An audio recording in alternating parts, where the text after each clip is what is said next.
세계 축구계가 한국의 저력에 완전히 굴복했다는 사실 알고 계셨나요?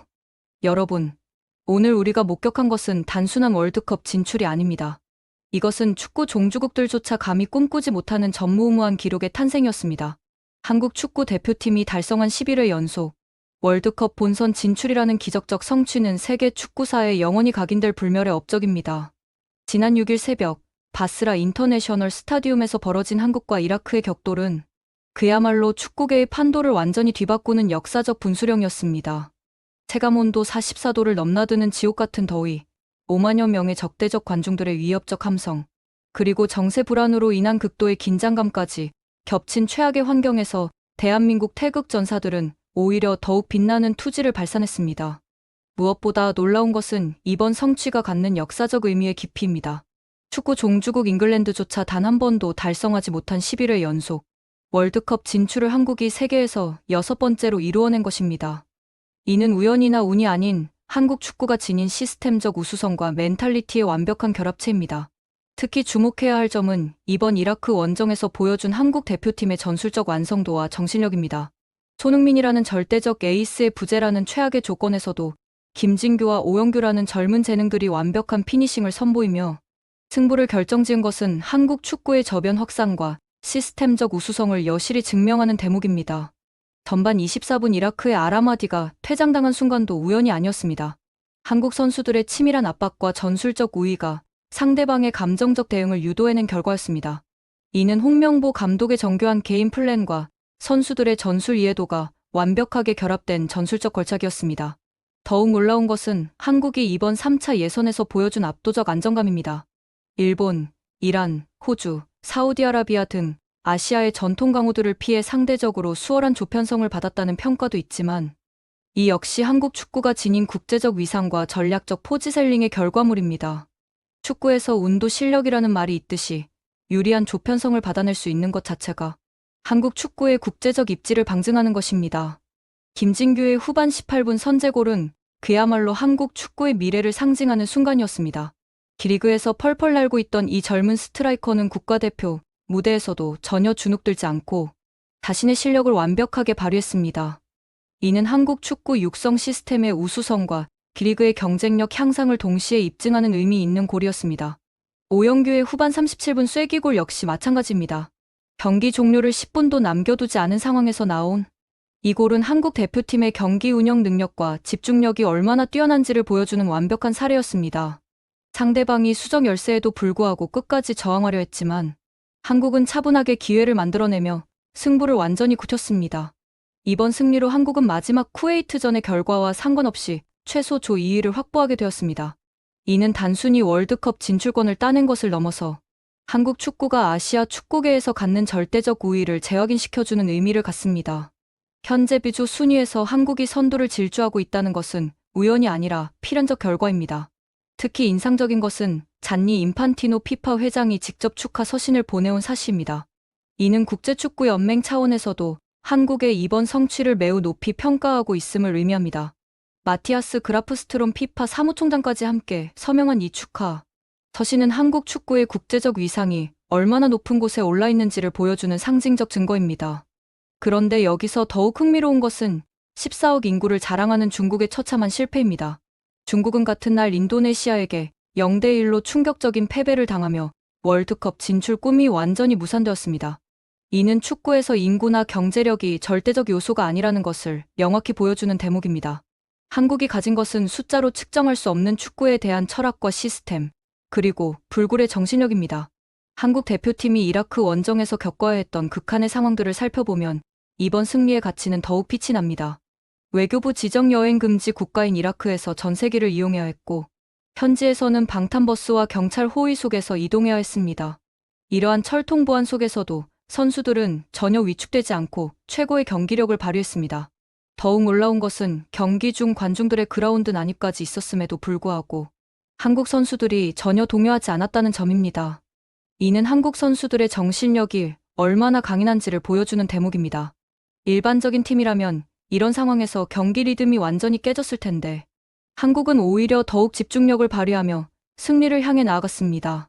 경기 직후 곧바로 공항으로 이동해 전세기로 무사히 귀국한 것도 완벽한 로지스틱 운영의 결과입니다. 이는 대한축구협회의 체계적인 대표팀 관리 시스템이 얼마나 발달되어 있는지를 보여주는 사례입니다. 선수들의 안전과 컨디션 관리를 최우선으로 하는 이런 세심한 배려가 결국 경기에서의 좋은 결과로 이어지는 것입니다. 홍명보 감독의 귀국 후 인터뷰에서도 한국 축구의 밝은 미래를 엿볼 수 있었습니다. 현재 멤버를 보면 수비와 공격 모두 젊은 선수들로 충분히 스쿼드를 꾸릴 수 있다는 그의 발언은 한국 축구의 세대 교체가 매우 성공적으로 이루어지고 있음을 의미합니다. 10일 쿠웨이트전뿐만 아니라 7월 동아시안컵, 9월 평가전에서도 젊은 선수들을 적극 실험하겠다는 계획 역시 한국 축구의 지속가능한 발전을 위한 장기적 비전을 보여줍니다. 그런데 여기서 매우 흥미로운 반전이 일어났습니다. 홍명보 감독이 쿠웨이트전을 앞두고 갑작스럽게 경질되었다는 소식이 전해진 것입니다. 이는 축구계에서 매우 이례적인 일로 특히 월드컵 진출을 확정지은 직후라는 타이밍을 고려하면 더욱 그렇습니다. 하지만 이런 상황에서도 한국 축구가 보여주는 위기 관리 능력은 정말 놀라웠습니다. 가장 주목할 만한 것은 박항서 감독이 훈련장에 갑작스럽게 나타난 것입니다. 이는 단순한 우연의 일치가 아니라 대한축구협회의 치밀한 계획의 일환으로 해석됩니다. 박항서 감독은 베트남 대표팀을 이끌며 동남아시아 축구계에 새로운 바람을 일으켰던 검증된 지도자입니다. 그의 등장은 한국 축구가 위기 상황에서도 최고 수준의 대안을 준비하고 있음을 보여주는 대목입니다. 네이버, 다음, 네이트 등 주요 포털 사이트의 스포츠 섹션에는 박항서 감독의 복귀 가능성에 대한 기대감이 폭발적으로 증가하고 있습니다. 이는 한국 축구 팬들이 얼마나 높은 수준의 축구를 원하고 있는지를 보여주는 반증이기도 합니다. 단순히 월드컵에 진출하는 것에 만족하지 않고 더 높은 수준의 축구를 추구하는 한국 축구계의 야심찬 목표 의식이 드러나는 대목입니다. 김병지 골키퍼 코치가 이끄는 임시 코칭 스태프의 존재 자체도 한국 축구의 체계적 시스템을 보여줍니다. 예상치 못한 상황에서도 즉시 대응할 수 있는 백업 시스템이 갖춰져 있다는 것은 한국 축구 조직력의 우수성을 증명하는 것입니다. 이는 다른 나라들이 쉽게 흉내낼 수 없는 한국만의 독특한 강점입니다. 손흥민 주장이 선수단과 가진 비공개 회동도 매우 의미심장합니다. 이는 한국 대표팀 내부의 리더십과 결속력이 얼마나 강한지를 보여주는 사례입니다. 외부적으로는 혼란스러운 상황이지만 내부적으로는 선수들 스스로가 상황을 주도하며 팀 안정화를 위해 노력하고 있는 것입니다. 이런 자발적 리더십 문화야말로 한국 축구의 가장 큰 자산 중 하나입니다. 1996년 이후 처음으로 정식 감독 없이 공식 A매치를 치르게 되었다는 것도 어떻게 보면 한국 축구의 새로운 도전이자 실험입니다. 이는 선수들의 자율성과 주도성을 극대화할 수 있는 기회가 될 수도 있습니다. 현대 축구에서는 선수들의 창의성과 즉흥성이 점점 더 중요해지고 있는데 이런 상황이 오히려 새로운 가능성을 열어줄 수도 있습니다. 홍명보 감독 체제하에서 보여준 한국 대표팀의 경기력을 분석해보면 분명한 장단점이 있었습니다. 3차 예선 8경기에서 4승 3무라는 결과는 수치상으로는 나쁘지 않지만 홈에서의 3무가 아쉬웠던 것이 사실입니다. 하지만 이것도 다른 관점에서 보면 한국 축구의 안정성을 보여주는 지표입니다. 한 번도 패하지 않았다는 것은 그만큼 기본기가 탄탄하다는 의미이기 때문입니다. 특히 지난 3월 대표팀 경기 중계에서 엔딩곡으로 나온 길 잃은 별들이라는 곡 선택은 매우 센스 있는 유머였습니다. 영화 비긴 어게인의 OST로 또 비겼네라는 의미를 담아낸 것인데 이런 여유로운 분위기 자체가 한국 축구의 자신감을 보여주는 대목입니다. 다른 나라였다면 이런 상황에서 심각한 위기감에 빠졌을 텐데 한국은 오히려 유머로 승화시킬 수 있는 여유를 보였습니다. 요르단과의 1대1 무승부도 결과적으로는 나쁘지 않았습니다. 요르단은 결코 만만한 상대가 아니며 원정에서 무승부를 거둔 것은 충분히 가치 있는 결과였습니다. 더욱이 이런 경기들을 통해 젊은 선수들이 국제 경기 경험을 쌓을 수 있었다는 점에서 장기적으로는 매우 유익했습니다. 홍명보 감독의 전술적 특징도 한국 축구의 발전 과정에서 중요한 의미를 갖습니다. 비록 유연성이 부족하다는 지적도 있었지만 확고한 전술적 기준과 원칙을 갖고 있다는 것은 분명한 장점입니다. 이라크전에서 김진규와 오영규의 교체 투입이 적중한 것도 이런 명확한 전술적 철학이 있었기 때문에 가능했습니다. 오세훈에 의존하는 롱볼 전략이라는 평가도 있었지만 이는 상대방의 강한 압박에 대응하는 현실적인 해법이었습니다. 현대 축구에서는 다양한 전술적 옵션을 갖는 것이 중요한데 롱볼 전략도 그런 옵션 중 하나로 볼 수 있습니다. 중요한 것은 상황에 따라 적절한 전술을 선택할 수 있는 능력이며 한국은 그런 면에서 충분한 역량을 보여줬습니다. 이번 3차 예선에서 한국이 받은 조편성이 상대적으로 수월했다는 평가가 있지만 이 역시 한국 축구의 국제적 위상이 높아진 결과입니다. 피파 랭킹과 과거 성적을 바탕으로 한 시드 배정에서 유리한 위치를 차지했다는 것은 그동안 한국 축구가 쌓아온 성과의 결실입니다. 강호들을 피했다고 해서 쉬운 것은 아니며 실제로 많은 강국들이 예상보다 어려움을 겪는 경우가 빈번합니다. 경쟁팀인 이라크가 팔레스타인에게 패한 것도 단순한 운이 아니라 한국의 압박이 만들어낸 결과로 해석할 수 있습니다. 한국이 조에서 확고한 우위를 점하고 있는 상황에서 다른 팀들 간의 경쟁이 치열해졌고 그 과정에서 예상치 못한 결과들이 나온 것입니다. 이는 한국이 조의 헤게모니를 장악하고 있다는 증거이기도 합니다. 일본이 3개월 전에 이미 본선 진출을 확정했다는 사실과 비교해보면 한국의 성취는 더욱 값집니다. 일본은 상대적으로 약한 조에 편성되어 일찍 진출을 확정했지만 한국은 더 치열한 경쟁 속에서도 꾸준히 좋은 결과를 만들어내며 진출권을 따냈습니다. 이는 한국 축구의 저력과 안정성을 보여주는 대목입니다. 축구 종주국 잉글랜드도 해보지 못한 11회 연속 월드컵 본선 진출이라는 기록의 의미는 아무리 강조해도 지나치지 않습니다. 이는 단순히 숫자상의 기록이 아니라 한국 축구의 시스템적 우수성과 지속 가능성을 증명하는 역사적 성취입니다. 세계에서 6번째라는 것 자체가 한국이 축구 강국의 반열에 확고히 자리 잡았음을 의미합니다. 하지만 일부에서는 홍명보 감독에 대한 찬사보다는 선수들에게만 축하를 보내는 분위기라고 평가하기도 합니다. 이는 한국 축구 팬들의 눈높이가 그만큼 높아졌다는 반증이기도 합니다. 단순히 월드컵에 진출하는 것에 만족하지 않고 더 높은 수준의 축구를 원하는 것은 한국 축구 발전의 원동력이 되고 있습니다. 48개국이 참가하는 북중미 월드컵에서 조별 리그를 통과해도 32강부터 토너먼트를 치러야 한다는 새로운 형식도 한국에게는 기회가 될 수 있습니다. 더 많은 팀이 참가하면서 토너먼트의 변수도 커졌고 한국의 강인한 정신력과 체계적인 준비 능력이 더욱 빛을 발할 수 있는 무대가 될 것입니다. 손흥민이 30대 중반에 접어들었다는 우려도 있지만 이는 오히려 그의 경험과 리더십이 절정에 달했다는 의미로 해석할 수 있습니다. 나이는 숫자에 불과하며 실제로 많은 세계적 선수들이 30대 중반에서도 최고의 경기력을 보여주고 있습니다. 손흥민의 프로페셔널한 자기관리 능력을 고려하면 앞으로도 충분히 높은 수준을 유지할 것으로 예상됩니다. 김민재가 부상으로 고생하고 있다는 점도 단기적으로는 아쉽지만 장기적으로는 다른 수비수들이 성장할 수 있는 기회가 되고 있습니다.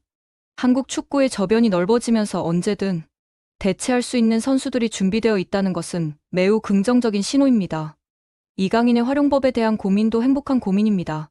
이처럼 재능 있는 선수를 어떻게 활용할지 고민할 수 있다는 것 자체가 한국 축구의 선택의 폭이 넓어졌다는 의미입니다. 다양한 포지션에서 뛸 수 있는 이강인의 다재다능함은 전술적 변화에 큰 무기가 될 것입니다. 홍명보 감독이 2014년 브라질 월드컵에서 1무 2패로 탈락했다는 과거는 이번에 더 큰 동기부여가 될 것입니다.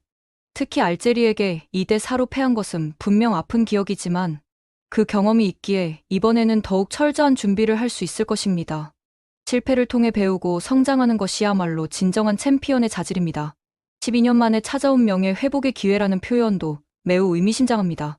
이는 홍명보 감독 개인의 복수전이기도 하지만 동시에 한국 축구 전체의 한 단계 더 높은 도약을 위한 기회이기도 합니다. 한국 축구 역사상 월드컵에서 2차례 지휘봉을 잡는 유일한 감독이 될 수 있다는 것은 그 자체로 큰 의미를 갖습니다. 하지만 여기서 정말 놀라운 반전이 일어났습니다. 홍명보 감독의 갑작스러운 경질 소식은 축구계에 엄청난 파장을 일으켰습니다. 월드컵 진출을 확정한 직후라는 타이밍을 고려하면 매우 이례적인 결정이었지만 이는 대한축구협회가 더 높은 목표를 향한 야심을 품고 있다는 신호로 해석할 수 있습니다. 단순히 월드컵에 진출하는 것에 만족하지 않고 더 나은 성과를 위해 과감한 변화를 추구하는 것은 한국 축구의 진취적 정신을 보여주는 대목입니다. 안주하지 않고 끊임없이 발전을 추구하는 이런 문화야말로 한국 축구가 지속적으로 성장할 수 있는 원동력입니다. 박항서 감독의 갑작스러운 등장은 이런 맥락에서 매우 흥미로운 변수입니다. 베트남 대표팀을 이끌며 동남아시아 축구계에 새로운 바람을 일으켰던 그의 경험과 노하우는 한국 대표팀에게도 새로운 활력을 불어넣을 수 있을 것입니다. 특히 그의 공격적이고 창의적인 축구 철학은 한국 선수들의 개성과 재능을 극대화하는 데 큰 도움이 될 것으로 예상됩니다. AFC 등록 절차 등의 기술적 문제로 인해 쿠웨이트전에는 참여하기 어렵겠지만 장기적으로는 한국 축구의 새로운 변화의 바람을 일으킬 수 있는 충분한 가능성을 갖고 있습니다. 이런 예상치 못한 변수들이 오히려 한국 축구를 더욱 흥미롭고 역동적으로 만들고 있습니다. 김병지 골키퍼 코치가 이끄는 임시 코칭 스태프의 역할도 매우 중요합니다. 이들의 경험과 전문성은 일시적인 공백 상황에서도 팀의 안정성을 유지하는 데 큰 역할을 할 것입니다. 특히 김병지 코치의 경우 선수 시절의 경험과 코칭, 스태프로서의 노하우를 모두 갖추고 있어 선수들과의 소통에서도 큰 장점을 가지고 있습니다. 이런 상황에서 손흥민 주장의 리더십이 더욱 빛을 발하고 있습니다. 선수단과의 비공개 회동을 통해 팀 안정화 방안을 모색했다는 것은 그의 리더로서의 자질을 다시 한번 확인시켜주는 대목입니다. 어려운 상황에서도 팀을 하나로 묶어내는 이런 리더십이야말로 한국 대표팀의 가장 큰 자산입니다. 1996년 이후 처음으로 정식 감독 없이 공식 A매치를 치르게 되었다는 것도 어떻게 보면 새로운 실험의 기회가 될 수 있습니다.